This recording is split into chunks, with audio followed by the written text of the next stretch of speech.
갈라디아서 1장 11절 12절 말씀입니다.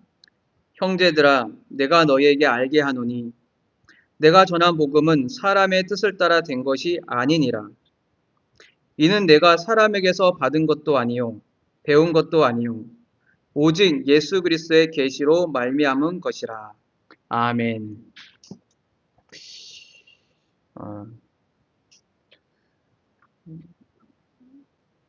사람들은 기준을 가지고 살아갑니다. 진리라는 것은 사람이 살아가는 기준이라고 말할 수 있습니다. 예전에는 진리가 절대적이다라고 여겼지만 요즘은 진리가 절대적이라고 여기지 않는 것이 진리입니다. 그래서 많은 사람들의 삶의 방식이 예전과 지금과 많이 바뀌었죠. 이처럼 진리는 단순히 진리라는 것은 개념 속에만 머무르지 않고 우리의 삶을 형성해 나아가게 합니다. 성경에서는 진리를 예수 그리스도라고 말을 합니다. 아주 독특한 표현입니다. 철학에서는 그리고 어떠한 세계관, 가치관에서는 진리가 하나의 관념으로서 삶을 형성한다라고 보지만 기독교에서 진리는 예수 그리스도라고 말을 합니다. 그 예수 그리스도는 절대자이며 또한 인격적인 분이십니다. 이게 아주 독특한 기독교의 진리관입니다. 기독교에서의 진리를 발견하는 방식은 하나님의 말씀을 통하여서 예수 그리스도를 발견하고 받아들이게 됩니다.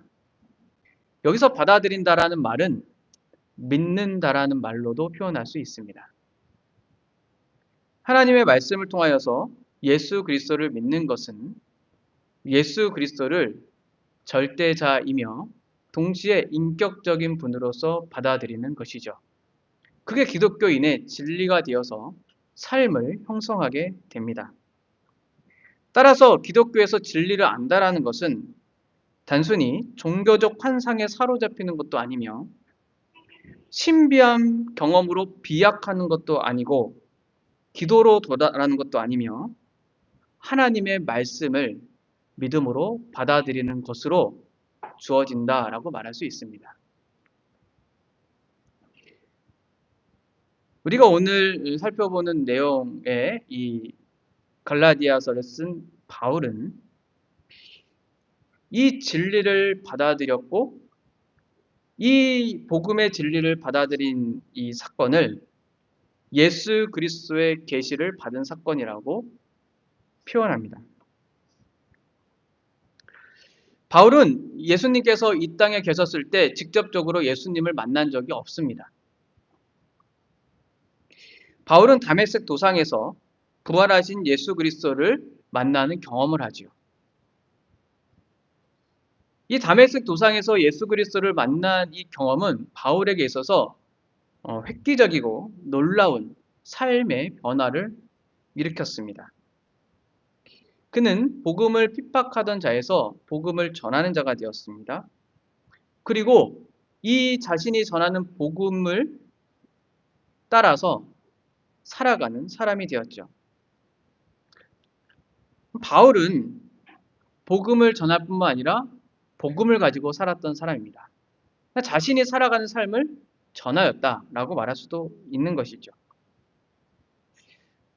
그런데 그 바울이 삶의 중심으로 두었던 이 복음은 바로 예수 그리스도의 계시로 말미암았다라고 말을 하고 있습니다. 오늘 이 12절에 있는 내용들을 살펴보기 위해서 우리는 먼저 문맥적인 내용들을 살펴보는 것이 좋을 것이라고 생각합니다. 바울은 갈라디아서에 보내는 편지에서 자신을 사도라고 소개합니다. 1절이죠. 그리고 사도가 된 것에 대한 내용을 다음과 같이 말을 합니다. 사람으로 말미암은 것도 아니고 오직 예수 그리스도와 그를 죽은 자 가운데서 살리신 하나님 아버지로 말미암았다라고 1절에서 설명하고 있습니다. 그리고 바울은 은혜와 평강의 말을 갈라디아 교회에 보내면서 그 은혜가 바로 우리 아버지의 뜻을 따라서 이 악한 세대에서 우리를 건지시려고 우리를 대속하기 위해서 자신을 주신 그리스도의 대속 사역을 통해서 주어진다라는 것을 말을 합니다. 바울이 이렇게 사도의 권위를 세우고 그리스도의 대속의 은혜로서 인사말을 건네는 정황을 우리는 6절에서 발견하게 됩니다. 갈라디아 교회는 다른 복음을 따르고 있었습니다. 그리스도의 은혜로 부르신 하나님을 떠나고 있었습니다. 갈라디아 교회는 매우 혼란했습니다. 그래서 바울은 이 다른 복음이 무엇인지를 정의 내립니다. 다른 복음은 없으며 다른 복음은 복음을 왜곡하고 변질시켜서 전하는 사람들에 의해서 만들어진 것이다. 그리고 바울은 이렇게 변질되고 왜곡된 다른 복음을 전하는 자들을 향하여서 하나님의 저주를 선언합니다. 반면에 자신은 이 하나님의 저주를 생각하기에 사람의 기쁨을 구하지 않고 그리스도의 종으로서 하나님을 따라서 하나님께 초점을 맞추고 있다라고 말을 합니다. 즉 자신이 전한 복음은 참된 복음이라는 것이죠. 그리고 11절과 12절에서 이제 바울은 사람을 기쁘게 하지 않고 하나님을 기쁘게 하는 자로서 그 복음의 근거가 무엇인지에 대해서 말하여 줍니다. 즉 복음의 기원이 무엇인지를 제시하는 거죠. 바로 복음의 기원은 사람의 뜻을 따르지 않고 예수 그리스도의 계시로 말미암은 것이다 라고 바울은 분명하게 말을 합니다. 그리고 이제 갈라디아서 이후에 살펴본 우리가 다음의 내용들은 이 복음의 기원을 바울이 말한 이후에 자신의 삶에 대해서 말을 합니다. 13절에 보면 이전의 삶, 그렇죠? 그래서 14절까지 이어지고 15절에 보면 바울이 예수 그리스도를 만나는 회심과 소명의 사건을 16절에 걸쳐 말을 하고 있고 16절 이후에는 그 이후의 삶을 바울은 말을 하고 있습니다. 그러니까 복음의 기원이 자신의 삶을 어떻게 구성하고 있는지를 말을 하고 있는 것이죠. 왜 이렇게 바울이 말을 하냐면 내가 전하는 복음은 참된 복음이다라는 것을 말하기 위해서입니다. 이런 맥락 속에서 우리는 오늘 11절과 12절을 통하여서 바울이 전한 복음의 기원에 대해서 살펴볼 것입니다. 이 바울의 복음의 기원을 우리가 안다는 일은 매우 중요한데 그 이유는 무엇이냐면 이 갈라디아 교회의 상황이 지금 다른 복음 때문에 흔들리고 있다는 사실을 생각해 본다면 우리가 참된 복음을 따른다는 것이 어떤 의미인지를 우리에게 확신시켜 주기 때문입니다. 바울은 분명히 말을 하죠. 이 복음은 사람에게 말미암은 것이 아니고 예수 그리스도의 계시로 말미암았다. 오늘 내용은 한 문장으로 요약하기가 너무 좋습니다. 이 한 문장이 오늘 내용의 요약이고 핵심입니다. 11절에서 바울은 말을 합니다. 형제들아. 바울은 지금 이 갈라디아 교회의 혼란을 겪고 있는 성도들을 향해서 형제들이라고 말을 하고 있습니다.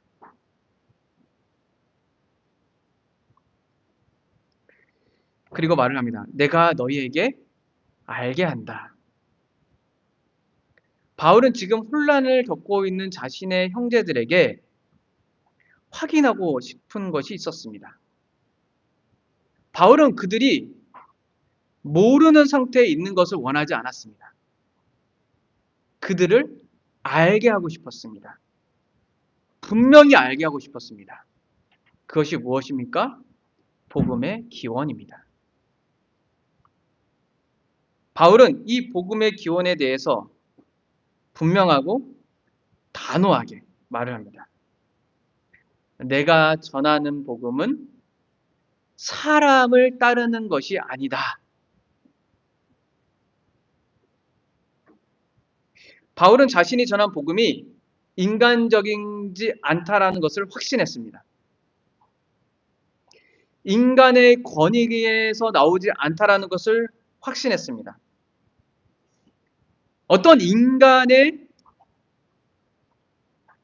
사람이 동의하여서 이 복음이 참된 복음이 된다는 것이 아니라는 것을 확신했습니다. 바울은 이 복음의 권위가 바로 사람이 아니라 하나님으로부터 온다는 것, 즉 예수 그리스도로부터 온다는 것을 확신했던 것입니다. 바울은 자신이 전한 복음이 사람에게 따른 것이 아니라는 것을 두 가지의 부정적인 모습을 통하여서 설명합니다. 하나는 복음이 사람에게 받은 것이 아니라는 겁니다. 12절의 말이죠. 그리고 다른 하나는 사람에게 배운 것도 아니라는 겁니다. 즉 바울은 자신이 전한 복음이 사람에게 전수받은 것도 아니고 교육을 받은 것도 아니라는 거죠. 지금 여러분들이 지금 상황에서 이렇게 말을 하면 이 말이 얼마나 당시에 받아들이기 힘든 말인지를 이해하지 못할 텐데요. 당시의 상황을 놓고 본다면 이 바울의 이 말이 얼마나 사람들에게 받아들이기 힘든 말인 것을 알 수 있습니다. 당시 유대교에서는 기록된 토라를 구전으로 전해지고 또한 토라를 율법입니다. 이 토라를 연구하고 해석된 이 각주들, 즉 가르침들을 배우고 익혀 나감으로써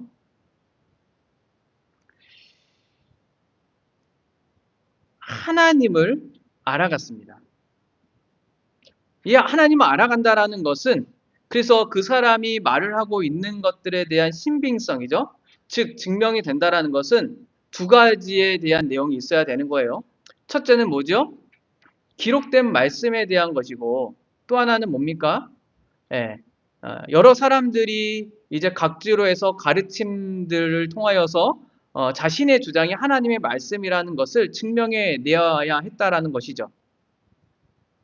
그러니까 유대인의 교육은 단순히 하나의 성인된 인격을 형성하는 것이 아니라 하나님을 경외하는 하나님의 백성으로서 키우는 것이 그 목적이었기 때문에 당시의 사람들이 이제 주장하는 내용들은 하나님의 사람으로서 주장하는 내용인가 아닌가에 대한 것이 아주 중요했던 것이죠.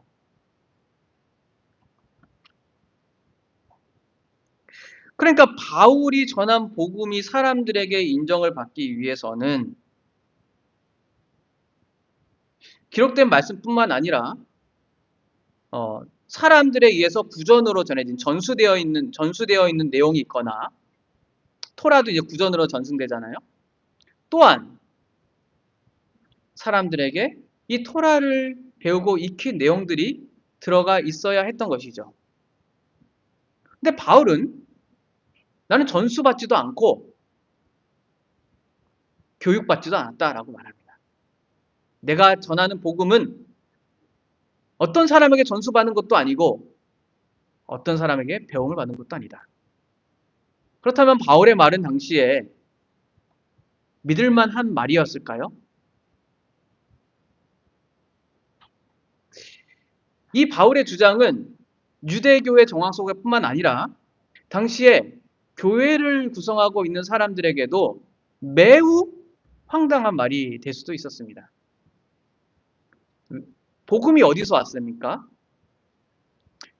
당시의 교회에 이루는 이 방식은 이 땅에 오신 예수님의 가르침을 사도들이 배워서 사도들이 복음을 전함으로, 그리고 예수 그리스도에 대해서 말을 함으로, 선포함으로 믿고 구원을 받아서 교회를 이루지 않았습니까? 그럼 사도들이 아무에게도 배움을 받지 않는 게 아니고 예수님께 배움을 받았고, 당시의 교회 성도들은 누구한테 배움을 받나요? 전수를 받고 사도들에게 전수를 받고 배움을 받습니다. 근데 바울은 여기서 사람들에게 전수받지도 않았고 교육받지도 않았다고 말합니다. 그러니까 이 바울의 주장을 당시의 상황으로 이해한다면 이 받아들이기 매우 힘든 말이었던 것이죠. 또 한 가지 살펴봐야 할 내용은 이 바울이 이 사람의 뜻으로 된 것이 아니다. 즉 사람에게 받은 것도 아니고 배운 것도 아니라는 말은 바울이 한 말과 대립되기 때문에 이 말을 이해하기가 정말 어렵습니다.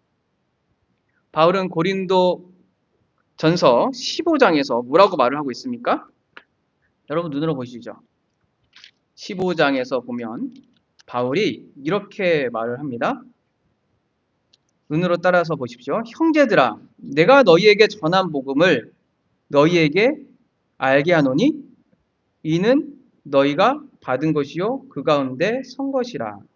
3절을 보면 이 복음에 대해서 바울이 뭐라고 말합니까? 내가 받은 것을 너희에게 전한다 라고 말합니다. 그러면 이게 어떻게 된 겁니까? 바울은 분명히 복음이 자신이 받은 거라고 고린도전서 15장 3절에서 말을 하고 있어요. 그런데 갈라디아서 1장 12절에서는 내가 사람에게 받은 것이 아니라고 말하고 있어요. 그럼 바울은 복음에 대한 내용을 변경한 것입니까?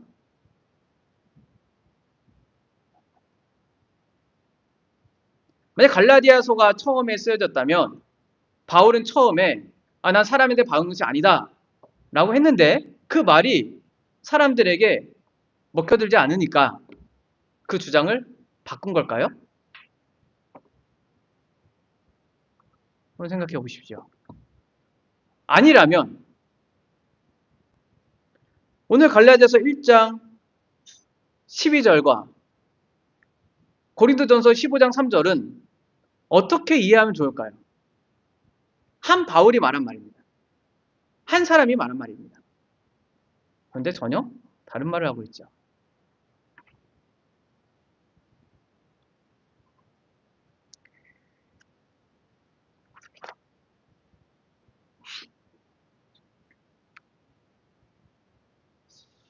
여기서 바울이 이 복음에 대해서 사람에게 받은 것이 아니라는 것은 분명하게 다른 사도들이 전한 복음과 다른 복음을 의미하는 것은 아닙니다. 맥락적으로 우리는 그것을 잘 이해할 수 있습니다. 그렇기 때문에 바울은 당시 초기 기독교 내에 믿고 있었던 이 복음과 또 다른 복음을 내가 주장한다라고 말을 하는 것이 아니죠.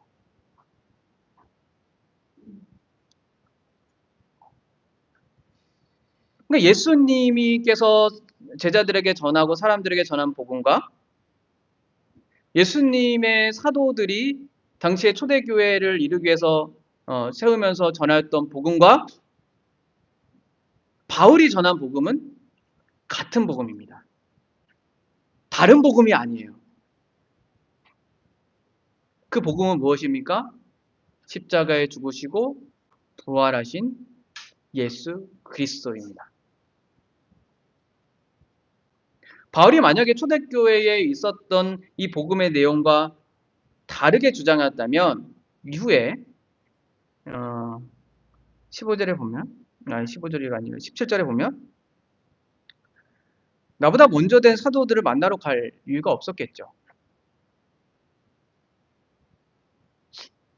또한 그리고 또 더불어 생각해 봐야 될 것은 바울이 사도들과 또 초기 기독교에 있었던 이 믿음의 내용 교훈들을 의존하지 않았다, 받지 않았다, 혹은 전수받지 않았다라는 것은 복음에 대해서 무지했다라고도 이해해서는 안 됩니다.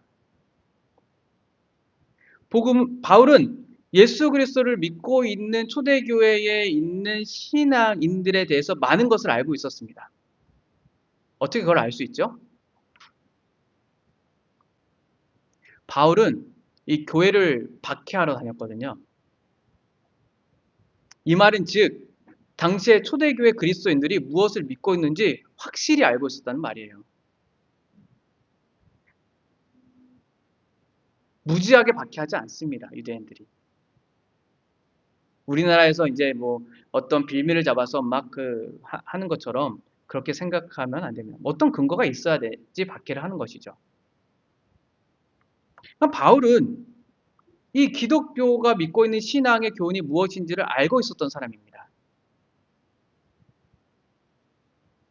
그런데 그런 지식을 가지고 그리스도인들을 박해했었는데 다메섹으로 가는 길에서 바울은 자신을 박해하는 예수 그리스도를 만나고 경험하게 되죠. 그리고 바울은 이 복음의 진리, 복음의 본질을 받아들이게 됩니다. 즉 하나님의 아들이신 예수 그리스도와 또 그 예수 그리스도께서 하신 십자가의 죽음과 부활이 어떤 의미인지를 받아들이게 되는 것이죠. 그래서 바울은 당시 초대교회의 많은 그리스도인들이 받아들였던 동일한 복음을 받아들입니다. 따라서 우리가 맥락적으로 이해해야 된다는 것은 지금 바울이 말하고 싶은 것은 사도들과 다른 복음, 예수님과 다른 복음, 혹은 갑자기 생겨난 복음을 말을 하는 것이 아니라 이 복음의 권위가 사람에 있지 않고 예수 그리스도께 있다라는 것을 지금 말하면서 이 글을 쓰고 있다라는 것이죠.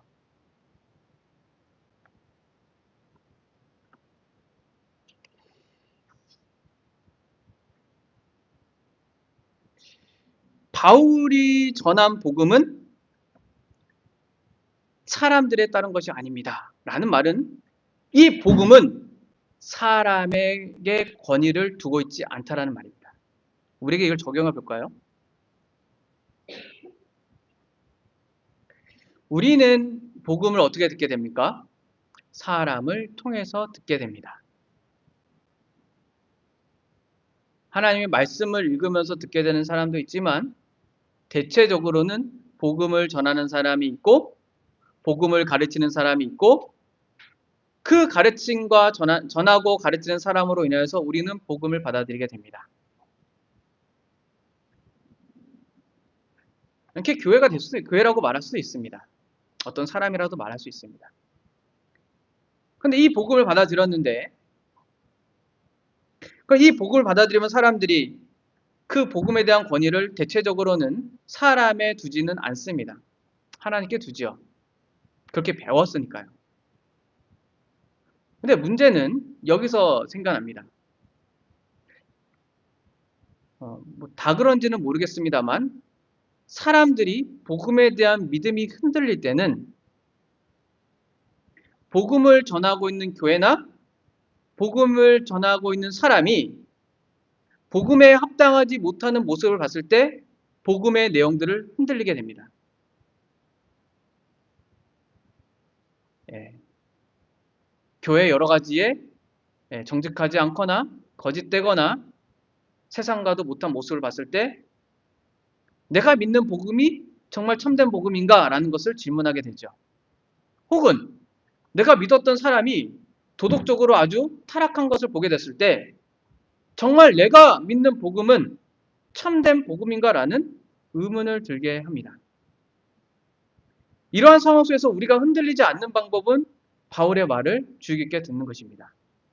복음은 사람에 따른 것이 아니다. 그 사람이 개판을 치든, 그 사람이 악한 짓을 하든, 그 사람이 선한 일을 하든, 돈이 많든 가난하든 복음의 권위는 사람에 따른 것이 아니기 때문에 바뀌지 않습니다. 따라서 만약에 우리가 잘 알고 있는 내용입니다. 우리의 믿음은 사람에 근거해야 됩니까? 하나님께 근거해야 됩니까? 하나님께 근거한다고 우리들 말을 합니다. 오늘 바울에 말한다면 사람에 따르는 것이 아닙니다. 라는 것이죠.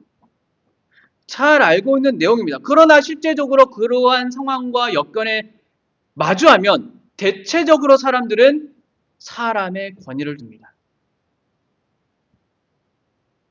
믿음을 왜 잃습니까? 수많은 얘기들을 들어보십시오.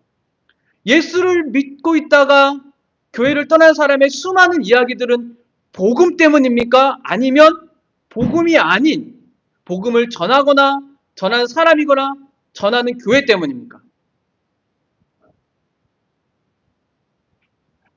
여기서 흔들리지 않는 방법은 바울의 말을 유심히 듣는 겁니다.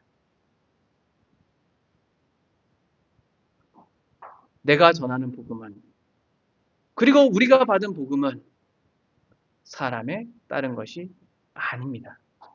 사람의 권위를 두지 않습니다. 그 사람이 어쨌든 간에, 그 사람이 나에게 복음을 전했던 간에 나의 복음의 권위는 그리스도 예수께 있습니다.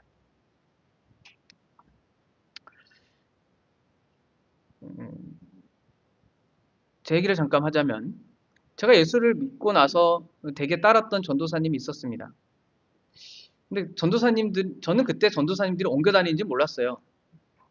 전도사님이 갔어요. 정말 힘들더라고요. 그러니까 신앙을 어떻게 해야 될지 모르겠는 거예요.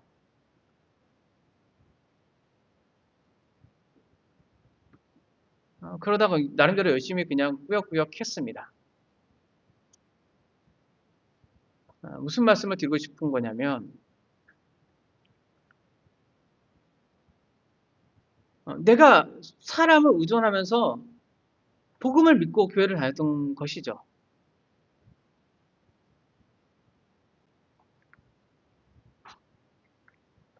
물론 사람은 혼자서 신앙생활을 할 수 없고 성도 간의 교제가 필요하지만 복음의 권위를 세우는 것과 성도와 교제를 하는 것은 조금 다른 의미에서 받아들이고 적용해야 될 것이라고 생각합니다.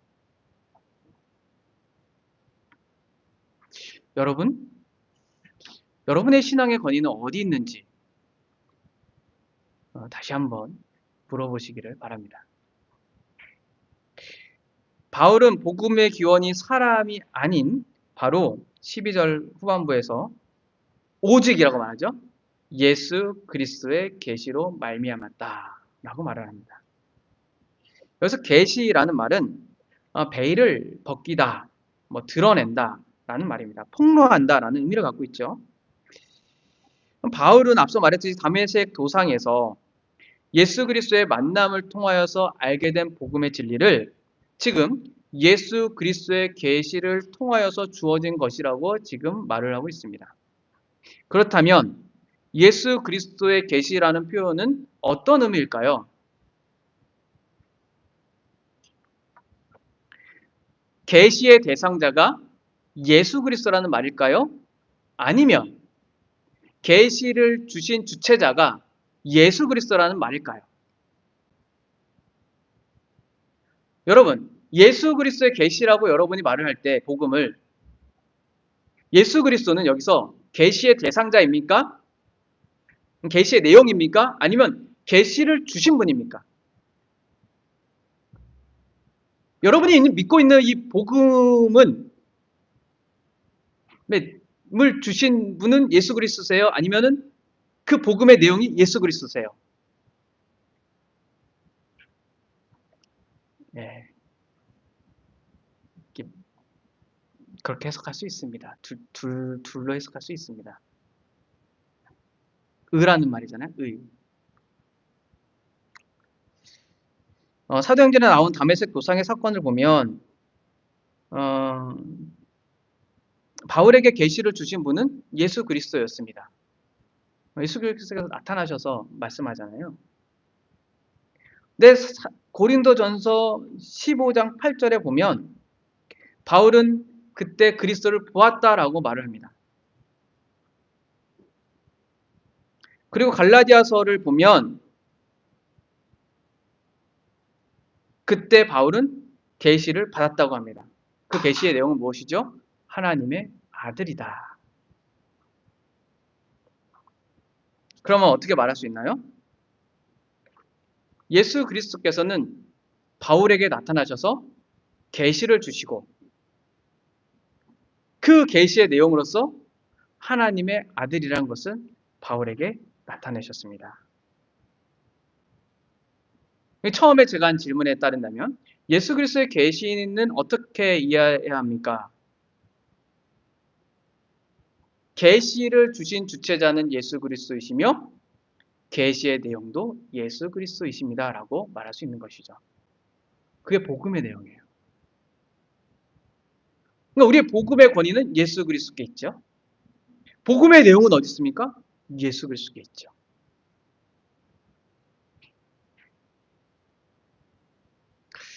여기서 우리가 조심해야 될 내용이 있습니다. 이 계시라는 것을 이해할 때 이 종교적인 계시와 환상과는 구별해야 합니다. 고린도후서 12장 1절을 보면 바울은 이렇게 말을 합니다.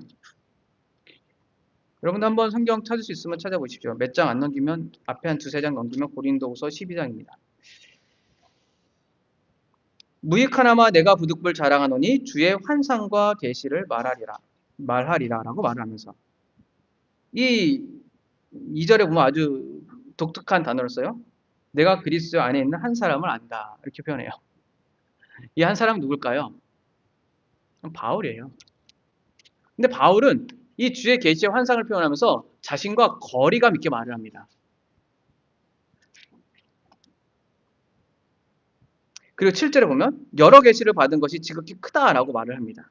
고린도후서 12장 7절입니다. 근데 하나님께서는 육체의 가시를 주셔서 자만하지 않게 하셨다. 그래서 바울이 강조하고 싶은 것은 무엇입니까? 그 주의 계시와 환상이 아니라 예수 그리스도의 능력을 자랑한다 말합니다. 즉 우리는 여기서 바울이 받은 예수 그리스도의 계시가 바울이 여러 번 경험한 주의 계시와 환상과는 전혀 다르다는 것을 이해해야 합니다. 바울은 주의 계시와 환상을 그렇게 중요하게 여기지 않았어요. 도리어 그리스도의 계시와 그리스도의 능력을 중요하게 여겼죠.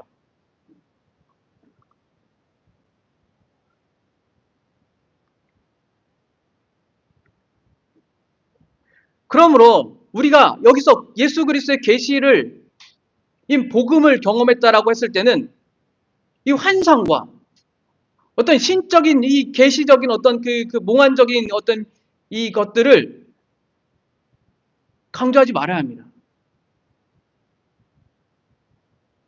두 번째 조심해야 될 것은 이 계시는 감추어진 비밀과 관련이 있습니다. 에베소서를 보시죠. 3장 3절부터 5절인데요. 예. 한번 보시죠. 에베소 3장 3절부터 5절. 곧 계시로 여기 그 계시란 말 나오죠. 내게 비밀을 알게 하신 것은 계시는 비밀을 알게 하셨다고 말합니다. 그런데 내가 먼저 이것에 대해서 간략하게 썼다. 아마도 학자들에 따르면 이게 갈라디아서에 기록한 내용이라고 보통 생각을 해요. 여기서 계시는 예수 그리스도로부터 온 계시입니다. 이 계시는 비밀을 알게 하는 거예요. 그래서 그것을 읽으면 내가 그리스도의 비밀을 깨달을 수 있을 것이다. 그래서 그리스도의 비밀은 무엇입니까? 바울이 깨달은 비밀이 뭐예요? 예수 그리스도가 누군지를 깨닫고 예수 그리스도의 죽으심과 부활하심이 무엇인지를 깨달은 거잖아요. 이 비밀은 숨겨져 있어 가려져 있는 게 아닙니다. 공개되어 있지만 알기 어려운 것을 여기서 비밀이라 하는 거예요. 복음이 숨겨져 있습니까? 복음 드러났잖아요. 예수 그리스도 오심으로 복음이 다 드러났어요. 그게 비밀인 거죠.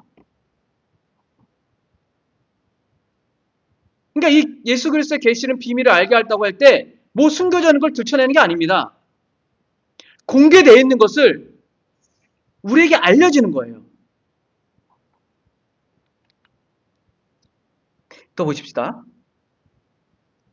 이제 그의 거룩한 사도들과 선지자들에게 성령으로 나타낸 것과 같이 다른 세대에는 사람의 아들들에게 알리지 않았습니다. 그러니까 이전에는 알리지 않았는데 지금 그리스도의 사도들과 선지자에게 알려졌다라는 거예요.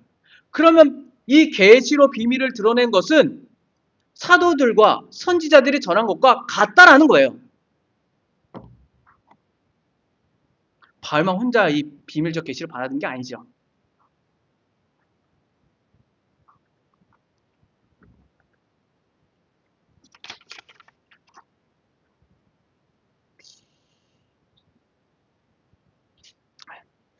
그래서 이 그리스도의 계시는 비밀을 알게 하는 것인데 이 비밀은 그리스도의 구속 사역을 통해 나타난 하나님의 종말론적 사건으로서 복음을 통해 나타난 하나님의 구속을 우리에게 밝혀줍니다. 그러니까 우리의 모든 성경은 이 그리스도를 통해서 다 이해되는 거잖아요.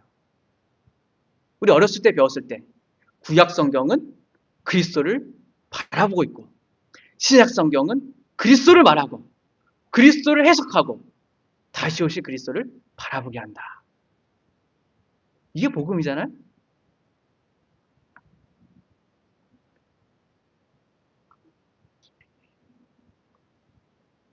그러니까 바울이 지금 예수 그리스도의 계시에 대해서 말을 할 때 사도들과 선지자들이 전한 복음과 다른 것이 아니라는 것을 지금 염두에 두고 있는 것이죠. 사도들이 경험하지 않은 당시에도 말했습니다. 많은 사람들이 경험했던 환상과 계시 그것을 말하고 있는 것이 아닙니다. 복음은 다른 복음이 없고 하나밖에 없습니다. 바울은 지금 말하고 싶은 게 무엇이냐면 이 맥락적으로 복음의 기원이 다르다고 말을 하는 거예요. 뭐가 다르죠? 다른 사람들은 복음을 어떻게 받았습니까? 예수님을 통하여서 사도들을 통하여서 사도들의 선포를 통하여서 받아들였어요. 근데 바울은 그렇게 복음을 받아들이지 않았어요. 복음에 대한 지식을 갖고 있지만 복음을 받아들인 것은 다메섹 도상의 사건이란 말이에요.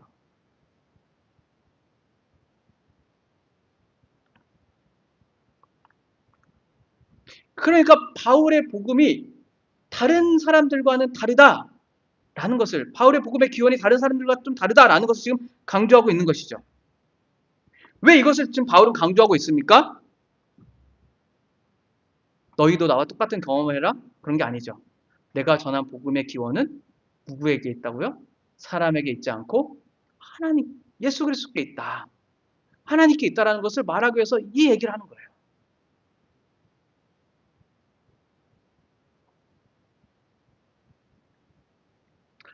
우리는 바울과 같이 계시를 받지 않죠.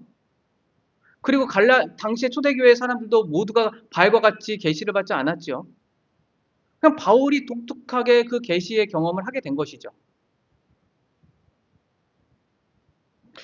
우리는 복음을 자연스럽게 사람을 통하여서 받습니다. 사람들은 이것에 대해서 상당히 관심을 두지 않는 것 같아요. 자신은 복음이 신비한 환상이나 어떤 예언이나 내가 깨닫지 못했던 어떤 특별한 걸로 복음을 받는다고 생각합니다. 복음은 아주 간단하고 명확하고 명료하게 전해집니다.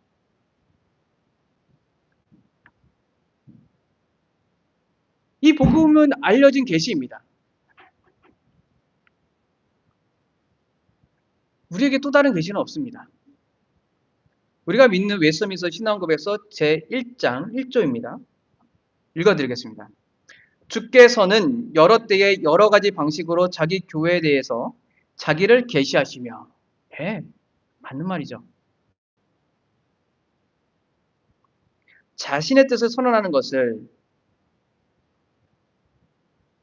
그리고 후에는 진리를 더욱더 잘 보존하시고 전파하시며 또 육체의 부패와 사단과 세상의 악에 대하여 교회를 더욱더 견고하게 설립하시고 위안하기 위하여 그 동일한 진리를 전부 기록에 맡기시기를 기뻐하셨다라고 말합니다.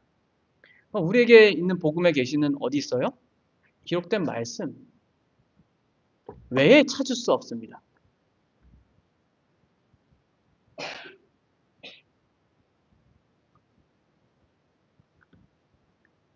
이것이 성경을 필요한 것으로 만드는 것이니 하나님께서 그의 백성에게 그의 뜻을 제시한 이전의 방법은 지금 정지되었다.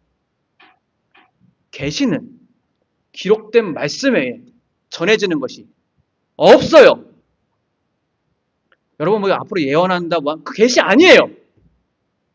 뭐 예언의 은사 뭐 이렇게 말할 수 있지. 앞날을 본다. 그게 계시입니까? 근데 사람들은 그거를 계시적으로 받아들여요. 계시는 하나님의 말씀에 기록된 것 외에는 없어요. 성령의 특별한 경험이 계십니까?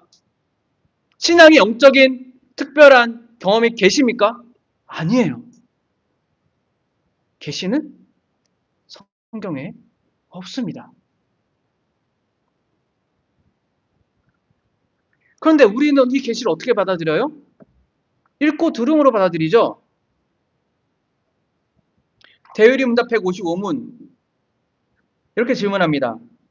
지금 우리는 어떻게 성경에서 말하는 복음을 경험하고 받아들이게 됩니까? 하나님의 영의 말씀을 읽는 것, 특별히 말씀을 전하는 것을 방편으로 하여 성령으로 감동된 이 하나님의 말씀을 읽는 것과 특별히 이 말씀을 전하는 것을 방법으로 하여 죄인들을 계몽시키고 확신시키며 낮아지게 하시며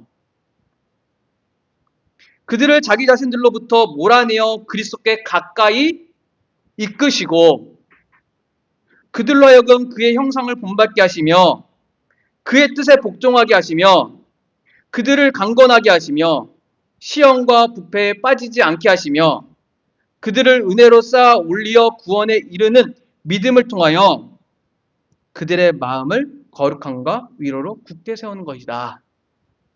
더 쉽게 말하면 무엇입니까? 설교.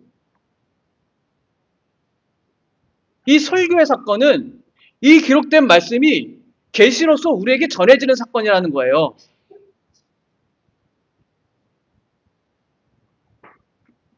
설교는 종교적인 지식이 아니라 예수 그리스도가 바울이 받은 그 예수 그리스도의 계시적 사건이 마치 계시가 정지된 우리에게 어떻게 전해지느냐? 설교를 통해서 전해진다는 거예요. 이 고백을 여러분 하십니까?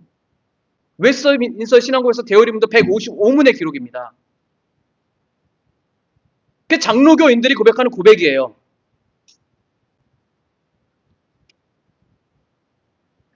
우리는 전해진 복음을 통하여 예수 그리스도의 계시로서 복음을 받아들입니다.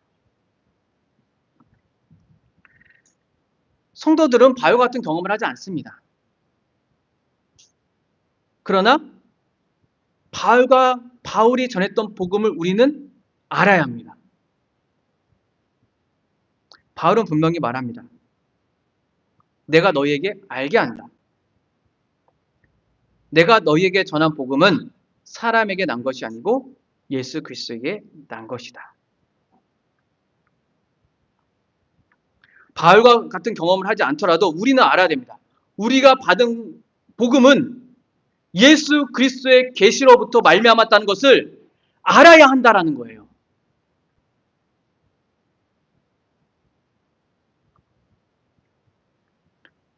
여러분이 받은 복음이 사람에게 종속되어 있습니까? 그리스도께 종속되어 있습니까? 이 설교 목사에게 여러분이 종속되어 있다면 참 불행한 사람이 되는 거예요. 여러분 목사에게 종속되지 마세요. 그리스도께 종속되십시오. 어떤 누구에도 종속되지 마세요. 그리스도께 종속되세요. 우리는 그리스도부터 이 복음의 계시를 받지 않았습니까? 물론 사람을 통해서 받았지만 우리가 받은 계시의 권위가 사람에게 있습니까? 그리스도께 있죠.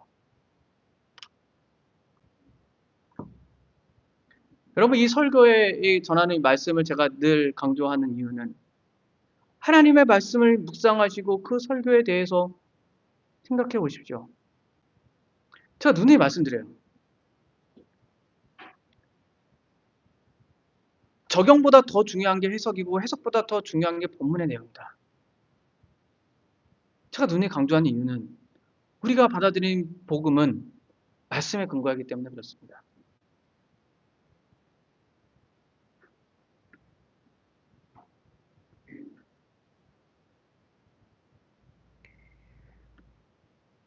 복음은 사람을 통하여서 우리에게 전해지고 전해진 복음은 우리로 하여금 사람이 아니라 그리스도의 계시라고 받아들이게 됩니다. 오늘 우리는 복음이 사람에 따른 것이 아니라 하나님으로부터 온다는 것, 즉 하나님의 아들이신 예수 그리스도의 계시를 통하여 온다라는 것을 살펴보았습니다. 복음을 믿는 모든 사람들은 이 예수 그리스도의 계시를 받은 사람입니다. 다른 데 찾지 마세요. 다른 데 눈 돌리지 마세요. 이 복음의 기원을 말을 하고 있는 대상은 지금 신앙이 흔들리고 있는 사람들입니다. 그러므로 우리는 언제든지 신앙이 흔들릴 수 있다는 사실의 위험 속에 있다는 것을 안다면 이 복음의 기원을 사람이 아니라 예수 그리스도의 계시에 두어야 합니다. 그것은 변함이 없어야 합니다. 그럼 여러분의 신앙은 흔들리지 않을 겁니다. 여러분이 받은 복음이 참된 복음이라면 바울이 말한 것과 같이 우리는 알 것입니다. 예수 그리스도의 계시로부터 말미암았다는 것을.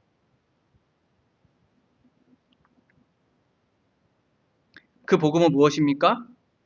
복음을 주신 분은 나에게 어떤 목사나 어떤 전도자가 주었지만 실제로 나는 예수님께서 그 복음을 주셨다고 믿습니다. 그 복음의 내용은 무엇입니까? 하나님의 아들이신 예수 그리스도이십니다. 그 예수 그리스도는 어떤 일을 하셨습니까? 십자가에 죽으시고 부활하셨습니다. 그 예수 그리스도를 나는 어떻게 받아들였습니까? 복음을 듣고 믿음으로 받아들였습니다. 그러니 이제 내가 그 복음을 예수 그리스도의 계시로 받아들입니다. 이게 신자의 모습이죠. 복음은 분명한 역사적 사실을 근거로 합니다. 복음의 내용이신 예수 그리스도도 역사적인 분이십니다. 하나님의 아들이신 예수님께서는 실제로 이 땅에 인간의 몸을 입고 오셔서 죽으시고 부활하시고 지금도 하나님 우편에서 계시는, 그리고 존재하시는, 살아계시는 분이십니다. 그리고 그 복음을 받아들인 우리는 실제로 예수 그리스도를 만난 사람들입니다. 예수 그리스도를 경험한 사람들입니다.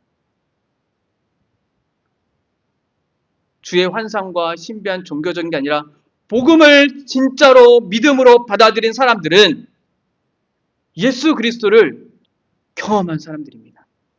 이것이 바로 바울이 말한 예수 그리스도의 계시로 말미암았다라는 의미가 우리에게 적용되는 것이죠.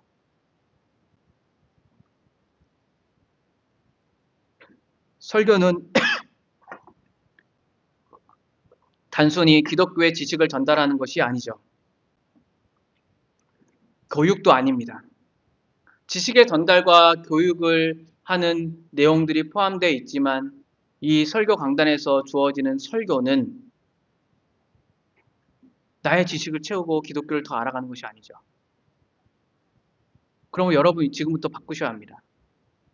어떤 누구라도 이 강단에서 설교하는 내용들은 하나님께서 말씀하신 이 기록된 말씀이 이 설교자의 입을 통하여서 우리에게 계시로 전해진다는 사실을 믿어야 합니다.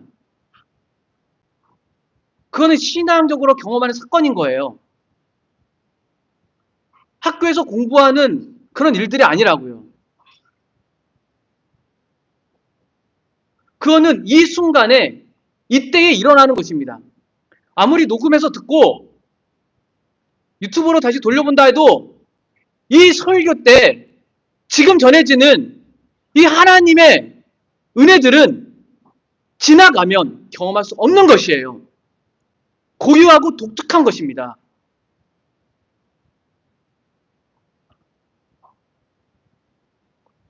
만약 이 강단에서 바울이 전한 복음이나 사도들이 전한 복음이나 예수 그리스도의 복음 전환과 다르다면 여러분이 받아들이지 않아도 되겠죠. 그리고 그것을 전했는데도 불구하고 경험한다면 그것은 거짓된 신앙의 경험이겠죠. 그러나 이 성경에 근거하였고 주된 내용이 그렇다는 말입니다. 설교자도 실수할 수 있죠. 주된 내용과 그 사람이 성경에 대해서 해석을 바로 하고 교리에서 벗어나지 않고 정직하게 이 말씀대로 전했다면 그 사람은 그 듣는 사람으로 하여금 성령께서 일하시면 언제든지 놀라운 일은 경험됩니다. 설교는 복음을 전하는 일입니다.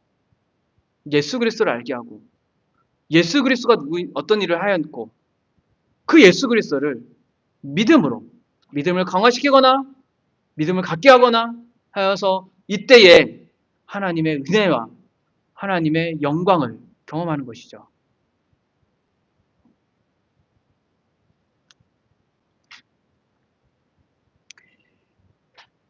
복음은 우리를 새롭게 합니다.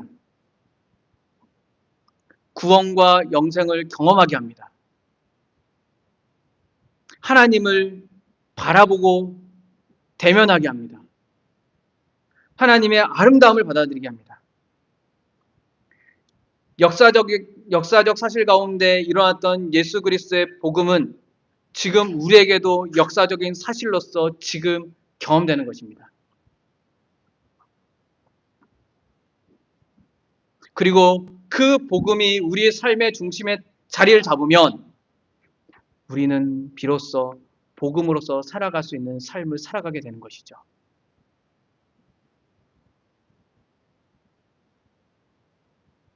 여러분 우리 다 복음 여러 번 들었잖아요. 그리고 여러분 꾸준히 복음을 배워왔을 거라고 생각합니다. 그 복음이 무엇입니까? 예수 그리스도에 대한 것이죠. 다른 복음은 없습니다. 그것을 믿으십니까? 아멘. 그걸 믿는 참된 믿음이 있으십니까? 아멘. 그렇다면 그 복음은 바울과 같이 우리의 삶의 중심에 놓일 것입니다. 그리고 우리는 늘 새로운 삶과 구원과 영생의 경험을 날마다 새롭게 경험할 것입니다. 기도하겠습니다.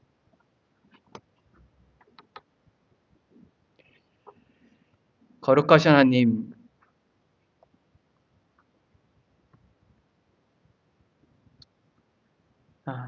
흔들리고 있는 우리에게 풍파를 늘 마주하고 있는 우리에게, 그리고 연약한 우리에게 하나님께서는 복음의 기원이 사람에 따른 것이 아니라 예수 그리스도의 계시로 따른 것이라는 것을 알려주심으로써 비록 우리가 성경의 말씀을 내가 읽고 성경의 말씀을 누군가 들려주어서 이 복음을 알게 되었지만 나에게 복음을 제시하신 분은 예수 그리스도라는 사실을 믿습니다. 이 예수 그리스도를 믿음으로 복음은 우리의 삶의 중심으로 자리 잡게 되었고 그 중심으로 자리 잡은 이 복음은 우리로 하여금 이전과 다른 삶을 살게 하여 줍니다.